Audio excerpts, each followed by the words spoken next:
Tento projekt prišiel zvonku ako pozvanie napísať knihu s deťmi trpiacimi hemofíliou a potom, keď bola kniha na svete, tak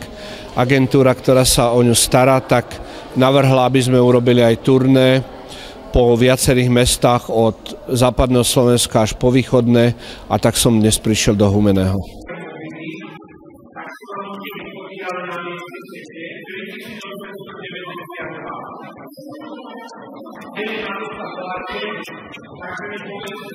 Cieľom je predstaviť túto knihu, ukázať deťom, ako sa taká kniha píše, ale aj poučiť ich trošku o zdravotných veciach, o ich vlastnej krvi, o ich vlastnom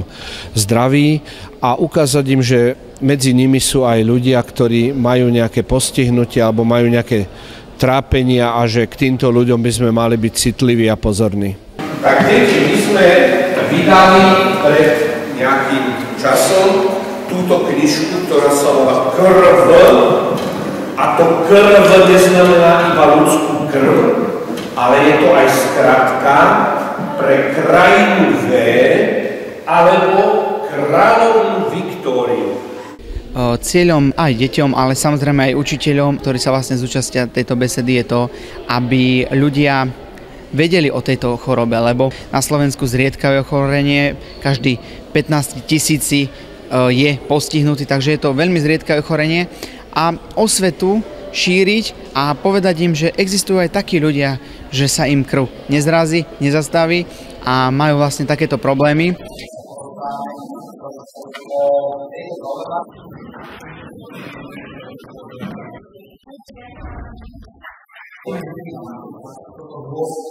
Takže čo bolo vlastne inšpiráciou napísania tejto knihy? No tak asi to, čo som povedal, že som v tom tábore, videl som, ako tie deti žijú, aké majú problémy, aké starosti a to som potom dal do takej rozprávkovej formy, aby to bolo také dobrodružné čítanie pre všetky deti.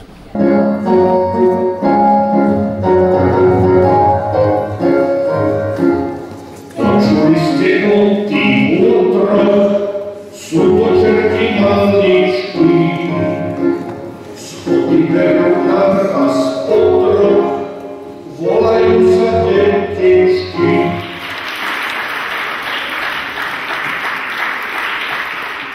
Veľmi silným zážitkom bolo pozerať sa a byť pri tom, ako si malé deti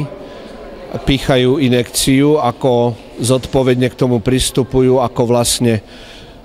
musia opustiť nejaké hry, športovanie, aby si išli pichnúť svoju dennú prevenciu proti tejto chorobe. Pre mňa asi najväčším prínosom je práve taká tá pekná otázka, ktorá zaznie. To je to, že prečo som sa